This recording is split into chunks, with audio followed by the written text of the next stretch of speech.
항상 걱정이 되는 게 너무 많은 걸 쏟아내세요, 아이한테. 그러니까 최종 전략이라는 게 있어요. 최종 병기. 그런 것들이 있는데 얘가 이 정도 시켰을 때 안 된다 그러면 써야 될 병기들을 그런 어떤 무기들을 초등학교 때 다 쏟아내는 거예요. 그거는 왜 그렇다고 보세요? 수학이 어렵다고 주변에서 많이들 하니까 어머님들이 일찍부터 그렇게 쏟아붓는 건가요? 제가 볼 때는 어머님들도 그렇게 공부를 해서 그런 것 같아요. 대기자 TV. 원장님은 제가 알기로는 초, 중, 고, 그리고 재수생, 그리고 거기를 넘어서 최하위권부터 최상위권까지 다양한 학생들을 만난 것으로 알고 있는데요. 요즘 학생들이 나타나는 좀 수학 학습에 있어서 공통적인 특징은 뭐가 있을까요? 잊어먹는 속도가 굉장히 빨라졌어요, 아이들이. 그게 이제 원래 그런 부분은 있었는데 요새는 특히 중하위권 학생들 같은 경우는 뭔가를 배우고 했을 때 잊어먹는 속도가 굉장히 빨라졌다.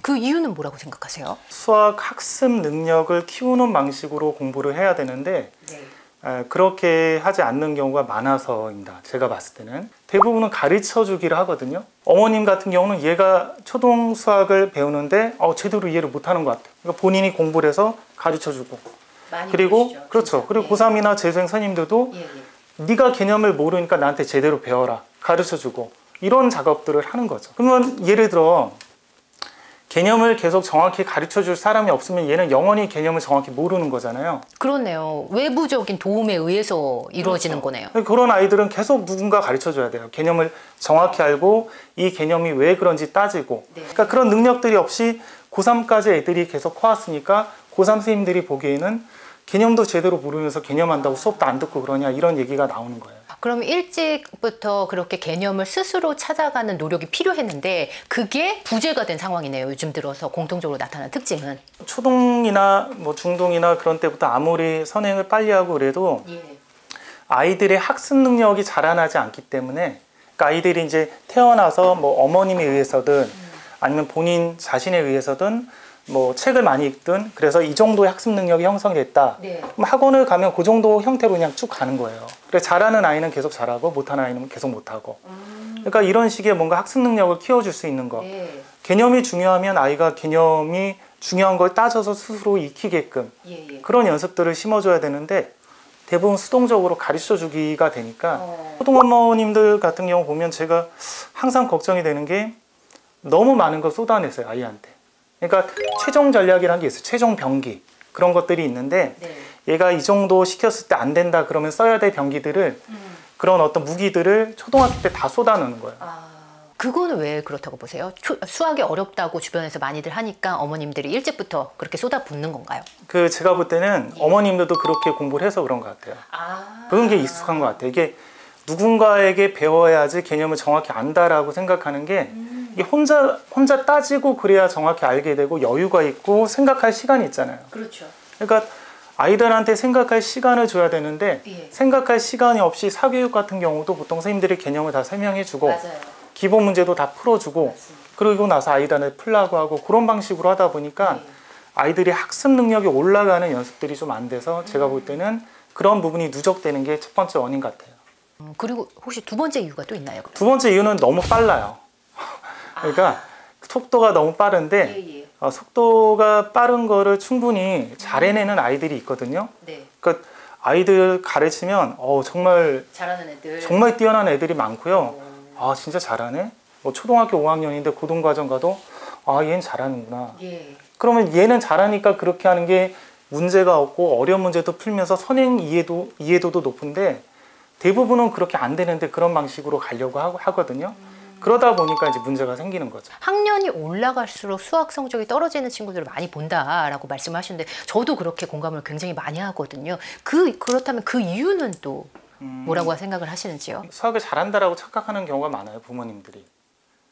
그러니까 이제 상대평가가 나오는 게 고등학교 시절밖에 없다 보니까 고등학교 때 이제 아이의 객관적인 그 성적을 보는 거고 제가 초등학생들도 가르치다 보니까 이게 보면 얘는 1등급 하겠다 고등학교 가면 얘는 이런 아이들이 9등급이 되는구나. 이렇게 해서 9등급이 되는 그런 아이들도 만나게 되고 근데 보통 어머님들 보면 제가 봤을 때는 한 1에서 4등급 정도 그러니까 100분위로 치면 40% 상위 40%까지 그룹에 있는 아이들을 상위권이라고 생각해요. 자기 다 자녀가. 상위권이라고. 예. 제가 볼 때는 거의 뭐 그 고등학교 한 4등급 정도 된 애들도 초등시험 보면 거의 90점 이상 다 받아요. 그게 시험 문제가 너무 쉬워서 그런가요? 그렇죠. 그러면은 초등 때 객관적인 좀 자신의 실력을 좀 확인을 해야 된다고 보시는 건가요? 그렇죠. 객관적인 실력을 확인할 수 있는 길이 없어서 이제 부모님들이 굉장히 답답해하는데 네네. 주로 교재 가지고 많이 말씀을 해주세요. 네. 기준점이 없다 보니까 수학 시중에 있는 교재를 가지고 이 정도 교재를 정답률 어느 정도로 하면 제가 이런 아이들을 가르쳐 보니 고등학교 가서 1등급이 나옵니다. 예를 들어 이제 개념책들, 개념 같은 경우는 8, 90% 정도 초기 정답률이 나오고 네. 나머지를 거의 오답으로 혼자서 해결했다. 이러면 소화한 거예요. 얘가. 그러면 그 다음 교재, 심화 교재를 들어갈 수가 있어요. 네. 근데 개념에서 막 5, 60% 정답률이라든지 80% 미만, 80% 미만이 나오면 심화를 못 가죠. 그때는. 그러면 개념을 다시 해야 되는 거죠. 비슷한 난이도를 하든가 그거보다 약간 어려운 걸 하든가. 심화 교재 같은 경우는 70% 정도 정답률만 나오더라도 네. 나머지 30% 틀린 거를 오답을 하면서 본인이 예. 어느 정도 극복을 하고 선생님들 힌트 주면서 같이 극복을 했다. 예. 그 정도 되면 소화가 된 거예요. 틀린 문제는 좀 어떻게 접근을 해주면 좋은가요, 부모님이? 그러니까 틀린 문제 같은 경우는 좀 파악을 해야 되는데 이게 이제 개념 교재에서 틀린 거는 개념을 몰라서 틀린 거 있잖아요.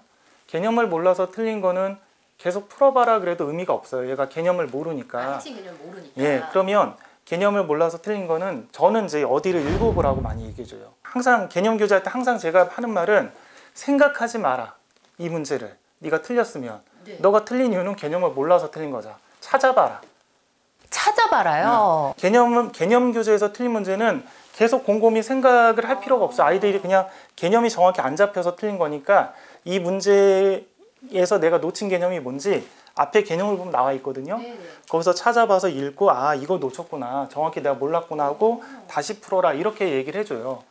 그래서 아이들 보통 개념 교재에서 질문하는 거는 한 30초만 개념 읽어보면 풀 수 있는 문제들 거의 질문하거든요. 그래서 저는 주로 이제 유도를 해주죠. 처음에는 여기 페이지 여기 한번 다시 읽고 다시 풀어봐라. 네. 이렇게 한 1년 정도 트레이닝을 시키면 나중에는 본인들이 그렇게 찾아보고 하게 돼요. 그거를 반드시 짚은 다음에 넘어가야 되는 그렇죠. 거죠, 개념은. 심화 교재 같은 경우는 생각을 많이 해서 풀어야 되거든요. 네. 왜냐하면 개념이 잡혔으면 예. 그 개념을 가지고 응용을 해야 되니까 어떻게 할까 막 이것도 하고 저것도 하면서 오랫동안 생각을 해야 되는데 네. 개념 교재는 그냥 개념이 얘가 정확히 모르는 거니까 스스로 극복하게 일단 유도를 해주는 게 중요해요. 그러면 여기서 중요한 점이 개념과 심화가 접근법이 다르네요. 확실히 다르네요. 다르죠. 예. 저는 이제 좀 수학을 못하는 아이들 같은 경우는 수학을 좀 못하는데 얘가 어쨌든 선행 속도도 어느 정도 좀 나가기를 바라고 심화를 안 하면 어차피 고등학교에서 1등급이나 2등급 받기 굉장히 힘들거든요. 어려운 문제 풀 능력이 없으면. 그래서 그런 아이들은 좀 그 학기별의 중요성에 따라서 좀 경중을 둬서 좀 교재 순서를 좀 그 양을 좀 줄인다라고 할까요? 가령 뭐 1학년 2학기 같은 경우는 상대적으로 중요성이 떨어지는데 얘가 속도가 느리다. 네. 근데 심화까지 시키고 싶다. 그러면 거기서는 2권만 한다라든지. 네.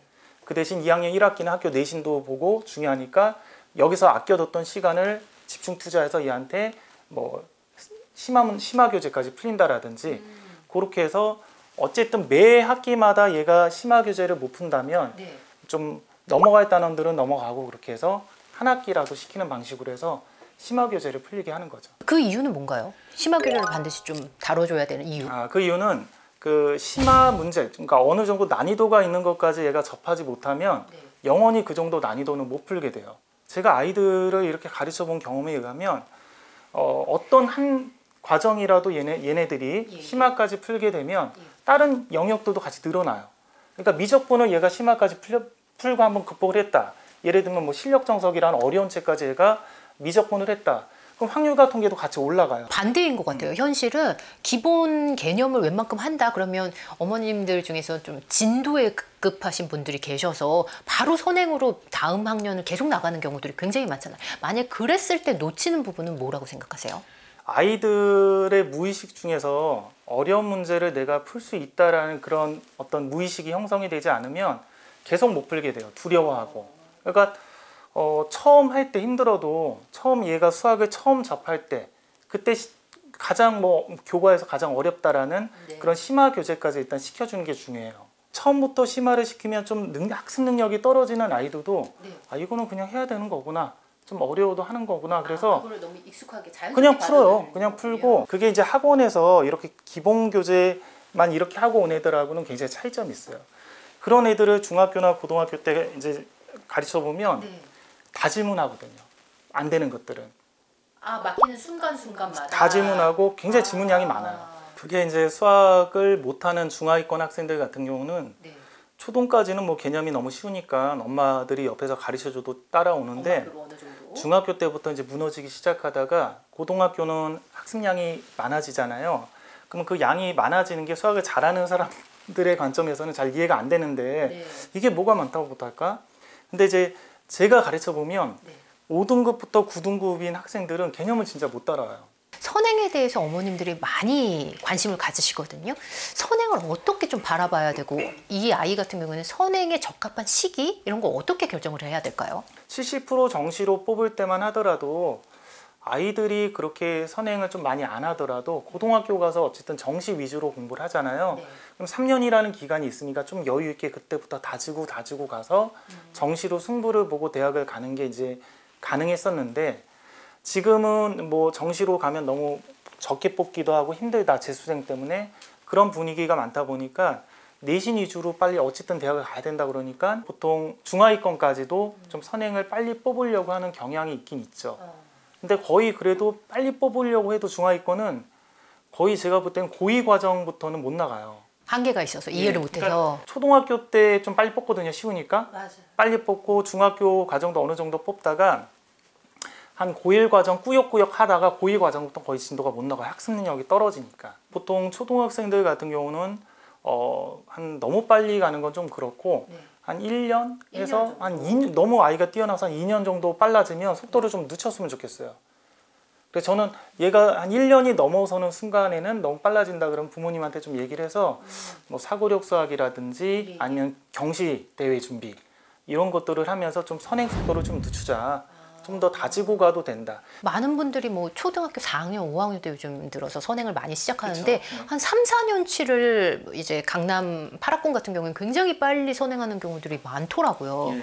그렇다고 하니까 더 다른 지역에 있는 어머님들은 불안해서 그렇게 따라가야 그렇죠. 되는 거 아닌가 이렇게 보시거든요. 강남에서 저도 옛날에 강의할 때 그렇게 했어요. 중학생들을 아이들이 심화도 안 된 애들 중학교 그냥 평범한 중학생들 같은 경우도 정석으로 다 1학년 중1 되면 무조건 정석으로 안 나가면 학원 안 와요 아이들이.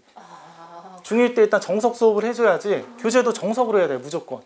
최소 기본 정석 2바퀴 돌 때 실력 정석. 그런데 소화하는 아이들이 많이 없어요. 그리고 초등학교 때 선행을 많이 하는 거는 쉬워서 많이 하는 거거든요. 누구나 할 수 있는 거예요. 의미 부여를 할 필요가 없어요. 부모님들이 선행에 대해서 판단할 때는 자기 자신을 좀 생각을 해서 나는 이 정도 했나 어렸을 때?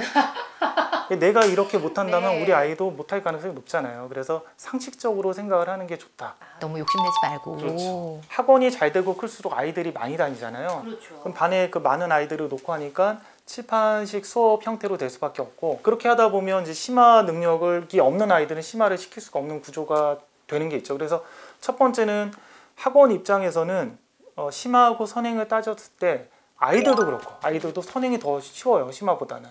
네, 오늘 류승재 원장님의 말씀이 수학 때문에 고민하는 학생과 학부모님들한테 많은 도움을 주셨을 것 같습니다. 오늘 장시간 귀한 말씀 감사합니다.